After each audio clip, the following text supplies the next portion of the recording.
tal, Claudio? ¿Cómo te va? Buenas noches. ¿Qué tal? Muy buenas noches, Laura. Muy buenas noches, Lalo. Un Qué gusto particular saludarnos. relación, ¿no? Qué difícil relación en los últimos años que tiene el Perú, es decir, el Ejecutivo, el presidente con su Congreso. ¿Qué pasa ahí? Así es, vive en brote psicótico la política peruana desde hace tiempo. Los congresos tienden a ser adversos a los presidentes, pero actúan directamente desde el sabotaje permanente y aprovechan cualquier resquicio para aplicar una figura constitucional que es muy borrosa, muy poco definida, muy poco clara, que es el juicio de vacancia por incapacidad moral permanente. Incapacidad moral permanente es una figura borrosa que puede aplicarse para muchos tipos de incapacidad emocional, incapacidad psicológica, incapacidad ética, o sea, por casos de corrupción protagonizados por el presidente, pero lo que vemos desde los últimos gobiernos en adelante, prácticamente desde el gobierno de Alan García en adelante, es que todos los presidentes siempre viven tratando de esquivar mociones de vacancia por incapacidad moral permanente. Bueno, en el caso de Pedro Castillo, hoy él hubiera sido destituido por una moción de vacancia por incapacidad moral. Ya le fueron aplicados 2 juicios de este tipo. La moción de vacancia equivale a decir impeachment o equivale a decir juicio político. Ya tuvo 2, a los 2 había sobrevivido en el cargo Pedro Castillo, pero hoy todo parecía indicar que los números no le daban. Por eso el presidente atacó primero y disolvió el Congreso. Disolver el Congreso no necesariamente debe ser interpretado como un golpe de Estado. Claro, Fujimori le fue bien con esa medida. Y en otros casos no. En su momento, en el 92, claro, por Fujimori hizo lo mismo, ¿no? En el 92, cuando Fujimori disuelve el Congreso, Laura, perpetra un golpe de Estado, porque para que no sea golpe de Estado tiene que ajustarse a lo que dice el artículo 134 de la Constitución, que dice las razones por las que puede disolver el Congreso y establece la obligatoriedad de llamar en el acto, con fecha fija, a la elección para un nuevo Congreso. Fujimori no respetó ninguno de estos 2 aspectos. En lugar de convocar a la elección de un nuevo Congreso, lo que hizo fue imponer el control del Poder Ejecutivo sobre el Poder Judicial tras haber eliminado al Poder Legislativo. O sea, sí, fue lisa y llanamente un golpe de Estado. Pero hay otros casos que no lo son. Por ejemplo, en el 2019, el entonces presidente Martín Vizcarra disuelve el Congreso, pero lo disuelve por una razón que está planteada en el artículo 134, que es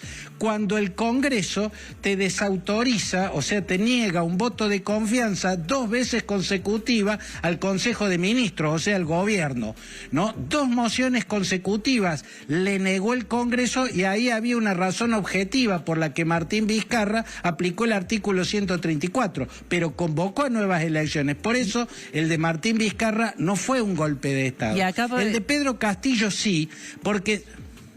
No, sí. Le pregunto, ¿es acá qué pensaba Castillo? ¿Que iba a tener consenso en la disolución del Congreso? Bueno, acá está lo estrafalario, Laura. Pedro Castillo cumplió a medias con llamar a una nueva elección legislativa, pero no cumplió con la razón de la disolución del Congreso. No había una razón objetiva. El Congreso tiene el derecho a discutir una moción de vacancia como lo iba a hacer hoy. Otro de las cuestiones que no cumplió Castillo y por lo tanto se lo debe considerar un intento de golpe de Estado es tener el apoyo del Consejo de Ministros.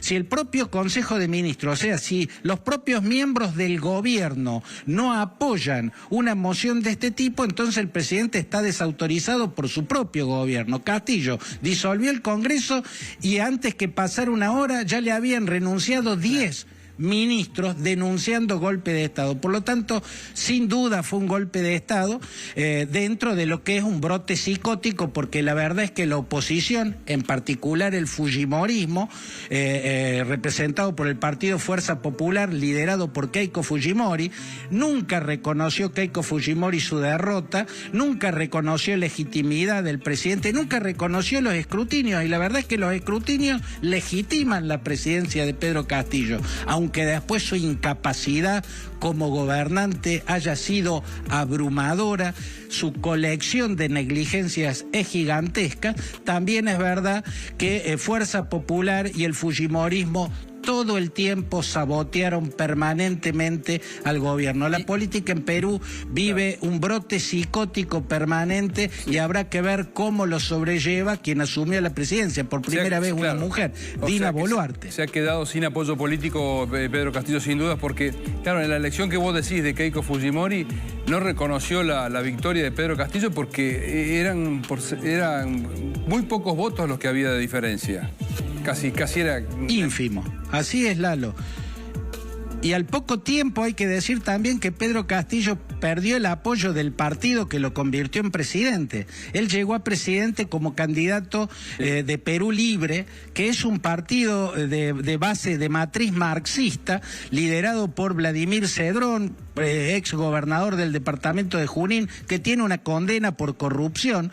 Un partido que al poco tiempo ya estaba saboteando a su propio presidente. O sea, la soledad de Pedro Castillo era absoluta. Bien. Hoy hubiera caído por una moción de vacancia, terminado cayendo por cometer un golpe. Sí, yo sé que no tiene nada que ver, las comparaciones no valen, ¿no? Pero no debe haber país en América Latina que tenga la cantidad de presidentes presos como Perú, ¿o me equivoco? Hay muchos presidentes presos. Guatemala lo tiene a Otto Pérez Jiménez, Otto Pérez Molina, perdón, a la vicepresidenta o ex vicepresidenta Roxana Beldetti, Jimmy Morales. Ahí va, está Martinelli, Ricardo Martinelli, ex presidente de Panamá, también presos, pero ninguno tiene el récord de presidentes entre presos y procesados que tiene el Perú. Aún así, su democracia es tan sólida y tan rica, es un país tan importante, Perú, que sigue en pie y su economía se mantiene de manera bastante envidiable para muchos países de la región, entre ellos el nuestro. Tal cual. Gracias, Claudio.